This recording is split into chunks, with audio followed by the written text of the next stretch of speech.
So hello friends, welcome back to my YouTube channel.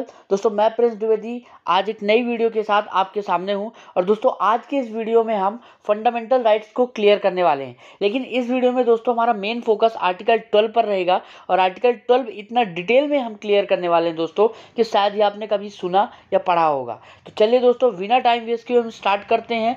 लेकिन अगर आप हमारे चैनल पर नए हो तो चैनल को सब्सक्राइब कर लेना, बेल आइकन को भी प्रेस कर देना, वीडियो को लाइक करना। दोस्तों अगर वीडियो अच्छी लगे, नॉलेज अच्छा हो तो आप कमेंट बॉक्स में ज़रूर बताना, ठीक है दोस्तों। तो चलिए वीडियो को स्टार्ट करते हैं। तो दोस्तों जैसा मैंने आपको बताया कि आज की इस वीडियो में हम फंडामेंटल राइट्स के बारे में पढ़ने वाले हैं। तो सबसे पहले सवाल आता है कि फंडामेंटल राइट्स होता क्या है, उसकी डिफिनीशन क्या है।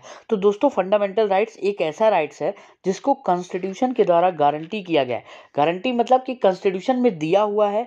और संविधान क्या है सो दोस्तों, संविधान fundamental law of the land है, मतलब सबसे बड़ा संविधान है। और संविधान में ही लिखा गया है कि फंडामेंटल राइट्स दिए जा रहे हैं, इसलिए ये गारंटी करता है संविधान फंडामेंटल राइट्स, ठीक है। और आगे क्या बोलता है, इन्फोर्स बाय द कोर्ट्स, ये कोर्ट्स के द्वारा इन्फोर्स किया जाता है। इसका मतलब दोस्तों अगर आपके फंडामेंटल राइट्स का स्टेट वायलेशन करता है, उसका उल्लंघन करता है, तो आप directly by using article 226 you can go to the high court, or by article using 32 you can directly go to the supreme court for the violation of your fundamental rights, ठीक है दोस्तों। अगर आपके मौलिक अधिकारों का उल्लंघन होता है तो आप कोर्ट के द्वारा इसको प्रवर्तनी करा सकते हैं, इसीलिए बोला गया है it is enforce by the courts. आगे क्या बोलता है, अगेंस्ट द स्टेट, ये स्टेट के खिलाफ है। अगर स्टेट आपके फंडामेंटल राइट्स को वायलेट करता है तो you can directly go to the courts, ठीक है। समझ गए दोस्तों। तो ये थी definition of the fundamental rights. I hope यहाँ तक क्लियर हो। अब दोस्तों जो फंडामेंटल राइट्स है वो संविधान के पार्ट 3 मतलब भाग जो 3 है उसमें दिया गया है। कहाँ से कहाँ तक, आर्टिकल 12 से लेकर आर्टिकल 35 तक हमारे संविधान में भाग 3 पार्ट 3 में दिया। तो अब पहला आर्टिकल है article 12 of the Indian constitution, जो कि डील करता है डिफिनीशन ऑफ द स्टेट, मतलब ये स्टेट के अंदर क्या क्या इंक्लूड होता है, ये सारी चीज़ें आर्टिकल 12 बताता है, ठीक है। चलिए आगे पढ़ते हैं इसको। The state includes the government of India, Bharat सरकार, ठीक है, पार्लियामेंट ऑफ इंडिया, भारत की संसद, and the government and the legislature of each states, हर राज्य की सरकार और वहाँ की विधायिका, ठीक है दोस्तों। और क्या है, लोकल और other authorities within the territory of India और under the control of the government of India. कहने का मतलब दोस्तों आर्टिकल 12 कहता है कि स्टेट के अंदर क्या क्या चीज़ें आएंगी, भारत सरकार आएगी, गवर्नमेंट ऑफ इंडिया आएगी, पार्लियामेंट आएगा, ठीक है, government of each states, legislature of each states, और जितनी भी लोकल या फिर अदर अथॉरिटीज़ हैं। लोकल अथॉरिटीज़ मतलब जैसे दोस्तों सरपंच, ये सब चीज़ें, ये सब लोकल अथॉरिटी में आती हैं, ठीक है।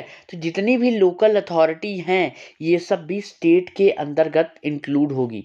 पार्लियामेंट में जैसे दोस्तों, पार्लियामेंट में Lok Sabha, Rajya Sabha, it will be concluded in the state. Legislature में लेजिस्लेचर ऑफ स्टेट या फिर लेजिस्लेटिव काउंसिल होता है कई राज्यों में वहाँ का, ठीक है। और राज्य और लोकल अथॉरिटीज़ जो कि टेरिटरी ऑफ इंडिया के अंदर है, ठीक है दोस्तों। ये सब चीज़ें स्टेट के अंदर इंक्लूड होगी, ठीक है दोस्तों। और under the control of the government of India, और भारत सरकार के कंट्रोल में है जो जो भी चीज़ें, वो सब चीज़ें क्या होंगी, स्टेट की डिफिनीशन में आएंगी। क्लियर है, कहने का मतलब कि जो भी चीज़ें, ये गवर्नमेंट हो गया, parliament, legislature of each state, government of states या फिर लोकल अथॉरिटीज़, ये सब स्टेट कहलाएंगी, ठीक है। क्लियर है। लेकिन दोस्तों एक बात बताओ, इस आर्टिकल के पीछे बहुत बड़ी कहानी छुपी है और बहुत लोगों को ये चीज़ें नहीं पता। लोग इतना ही पढ़ के ख़त्म कर देते हैं, बंद कर देते हैं, ठीक है। लेकिन एक बात बताओ दोस्तों, क्या यहाँ पे कहीं जुडिशरी का नाम लिखा हुआ है? जुडिशरी मतलब हाई कोर्ट या फिर सुप्रीम कोर्ट या फिर लोअर कोर्ट्स, कोर्ट्स। क्या यहाँ पे कहीं पे कोर्ट्स का नाम लिखा है कि courts are included in the state? नहीं लिखा है ना दोस्तों। लेकिन एक चीज़ बताता हूँ आपको, आपने नाम सुना होगा, बहुत ही फेमस फिलोसफर हैं, कौन, मॉन्टेस्क्यू, उनका नाम आपने जरूर सुना होगा दोस्तों। मॉन्टेस्क्यू ने बोला था कि गवर्नमेंट के 3 ऑर्गन होते हैं, ये आप सबको पता है कि गवर्नमेंट के 3 ऑर्गन होते हैं। जैसे अपने बॉडी में ऑर्गन्स होते हैं ना, नोज़, ईयर, आईज, ये सब ऑर्गन है जिनके बिना मतलब हमारी बॉडी थोड़ा मतलब प्रॉब्लम फेस करती है, ठीक है। तो ऐसे ही गवर्नमेंट के ये 3 ऑर्गन है दोस्तों, जिनके बिना गवर्नमेंट का काम कर पाना मुश्किल है, ठीक है दोस्तों। तो इसलिए मोंटेस्क्यू ने बताया था कि गवर्नमेंट के 3 ऑर्गन होते हैं। पहला ऑर्गन लेजिस्लेचर, जिसका काम क्या होता है, to make the law. Legislature के अंदर कौन आता है दोस्तों, पार्लियामेंट। पार्लियामेंट जैसे लोकसभा, राज्यसभा, ये सब, ठीक है। स्टेट लेजिस्लेचर, ठीक है, ये सब लेजिस्लेचर के अंदर आ जाते हैं, ठीक है दोस्तों। एग्जीक्यूटिव दूसरा है। एग्जीक्यूटिव का मतलब होता है दोस्तों कार्यपालिका, ठीक है। इसका काम होता है लॉ को इम्प्लीमेंट करना। लेजिस्लेचर का काम कानून बनाना है। जो कानून लेजिस्लेचर ने बना दिया उसको फॉलो करवाने की जिम्मेदारी एग्जीक्यूटिव की होती है, ठीक है दोस्तों। एग्जीक्यूटिव के अंदर कौन कौन आएगा, प्रेसिडेंट, वाइस प्रेसिडेंट, गवर्नर, ठीक है दोस्तों, ये सब एग्जीक्यूटिव के अंदर आ जाएंगे। पुलिस, ये सब एग्जीक्यूटिव के अंदर आ जाएंगे। ये सब क्या करवाते हैं, लॉ को इम्प्लीमेंट करवाते हैं। जो लेजिस्लेचर ने कानून बनाया है उसको फॉलो करवाते हैं, अप्लाई करवाते हैं। और लास्ट में दोस्तों हमारे पास आती है जुडिशरी।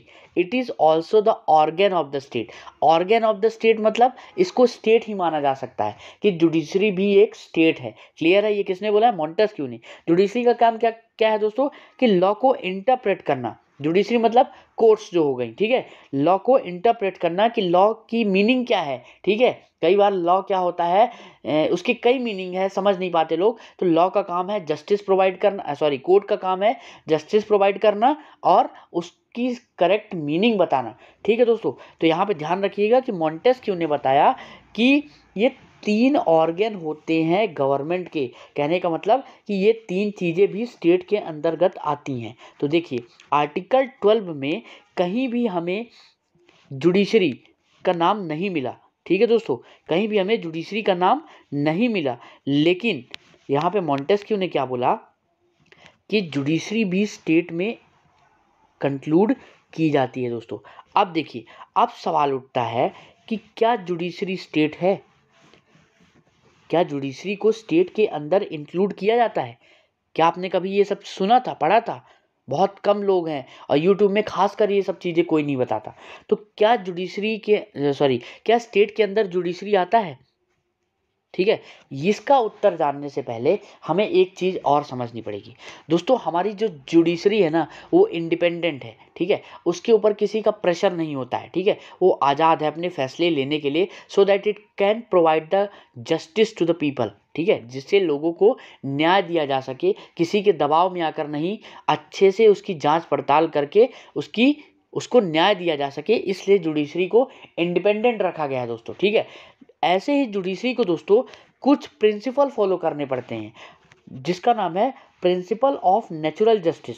प्राकृतिक न्याय के सिद्धांतों को फॉलो करना पड़ता है वाइल डिलीवरिंग द जस्टिस। न्याय देते समय कोर्ट को ये सब चीज़ें ध्यान में रखनी पड़ती है। और ऐसी ही एक प्रिंसिपल है जिसका नाम है नेमो जुडेक्स इन कॉजा सुआ, ठीक है। ये लैटिन मैक्सिम है दोस्तों। इसका मतलब है no one can be the जज इन हिज ओन केस, ठीक है। अभी इसका मतलब नहीं समझ में आया तो आप समझिए, एक एग्जांपल से देखता हूँ। मान लो आपके और आपके दोस्त के बीच में लड़ाई हो गई, ठीक है। कोर्ट क्या करता है, कोर्ट जो है डिस्प्यूट को ही तो सेटल करता है, जस्टिस प्रोवाइड करता है। क्लियर है ना दोस्तों। तो मान लो आपके और आपके दोस्त के बीच में लड़ाई हो जाती है, तो आप कहाँ जाते हो, आप अपने पापा के पास न्याय लेने जाते हो कि कौन गलत है, ठीक है। तो दोस्तों ये बताओ, आपके पापा जो न्याय देंगे उसमें ये चांसेस है कि जो भी पापा बोलेंगे वो आपके फेवर में हो सकता है, या आप उस दोस्त के पापा के पास चले जाओ तो उसके पापा उसके फेवर में डिसीजन दे सकते हैं। तो यही कहा गया है कि अपने फैसले में कोई जज नहीं होगा। No one can be the जज इन हिज ओन केस। कहने का मतलब जब ए पार्टी और बी पार्टी के बीच में डिस्प्यूट होता है तो उन दोनों के बीच का डिस्प्यूट कोई थर्ड पार्टी सेटल करेगा, जिसका ए और बी से कोई लेना देना नहीं होगा, ठीक है दोस्तों। तो इससे क्या होगा, जस्टिस प्रोवाइड होगा। नहीं तो अगर सी ए को जानता होगा तो वो थोड़ा सा ए के फेवर में डिसीजन जरूर देगा, या फिर सी को बी को जानता होगा तो वो बी के फेवर में और यहाँ पे पार्शियलिटी हो जाएगी। इसीलिए इस चीज़ को रोकने के लिए प्रिंसिपल ऑफ नेचुरल जस्टिस को फॉलो ही करना पड़ता है। अगर कोर्ट ने ऐसा नहीं किया तो it is the violation of principle of natural justice. इसलिए ये जो नेमो जुडिक्स इन कॉजस हुआ है दोस्तों, इसको फॉलो करना पड़ता है। यहाँ तक क्लियर हो गया दोस्तों? ध्यान से सुनिएगा, बहुत इंपॉर्टेंट और बहुत ही अच्छी चीज़ बता रहा हूँ आपको। ठीक है दोस्तों, तो ये प्रिंसिपल फॉलो करना पड़ता है कोर्ट को। ठीक है दोस्तों, अब ध्यान रखना। अब देखो यहाँ पे मॉन्टेस्क्यू ने क्या बोला कि जुडिशरी जो है वो स्टेट में इंक्लूड होती है। ठीक है, और आर्टिकल 12 में कहीं भी हमें जुडिशरी नहीं लिखा हुआ है। तो हमारे सवाल आता है हमारे सामने कि क्या जुडिशरी स्टेट के अंतर्गत आती है? ठीक है, क्या जुडिशरी स्टेट के अंतर्गत आती है?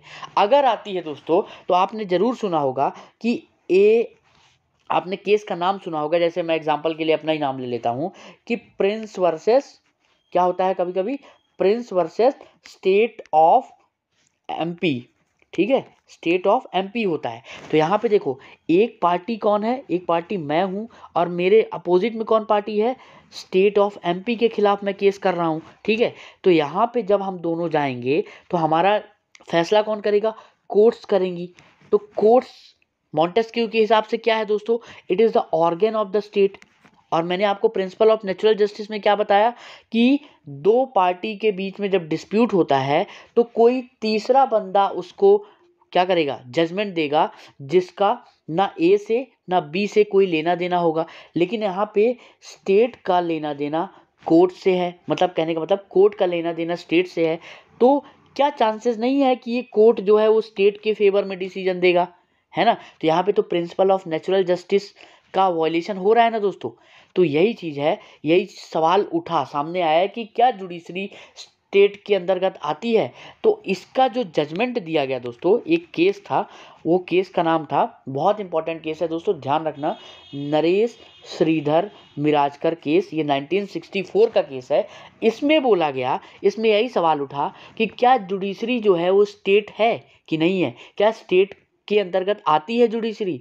तो इस केस में बोला गया कि यस और नो, मतलब है भी और नहीं भी है। ठीक है, आप बोलोगे ये कैसा है भी नहीं है? तो दोस्तों कोर्ट ने बोला कि व्हेन कोर्ट या फिर courts are doing the administrative function, ध्यान रखना, when courts are doing the administrative function.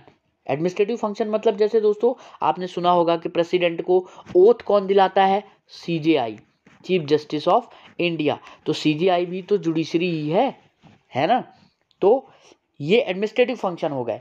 तो while performing the administrative function, it is the part of the state, it is considered as state. कहने का मतलब कि इस केस में बोला गया कि जब कोर्ट एडमिनिस्ट्रेटिव फंक्शन करेगा तब वो स्टेट है। ठीक है, लेकिन जब वो जुडिशियल फंक्शन करेगा, ठीक है, जुडिशियल फंक्शन करेगा मतलब जब वो न्याय देगा, तब वो स्टेट नहीं है। क्योंकि अगर स्टेट होगा तो फिर वो प्रिंसिपल ऑफ नेचुरल जस्टिस का वॉयलेशन हो जाएगा दोस्तों। आई होप दोस्तों आपको बहुत अच्छे से क्लियर हो गया होगा। ये आर्टिकल बहुत ही इंपॉर्टेंट है और बहुत से लोगों को ये चीज़ें नहीं पता होती है दोस्तों। तो अगर आपको अच्छे से समझ में आया हो तो कमेंट बॉक्स में ज़रूर बताना, और ज़्यादा से ज़्यादा अपने दोस्तों के पास इस वीडियो को शेयर करना। Thank you.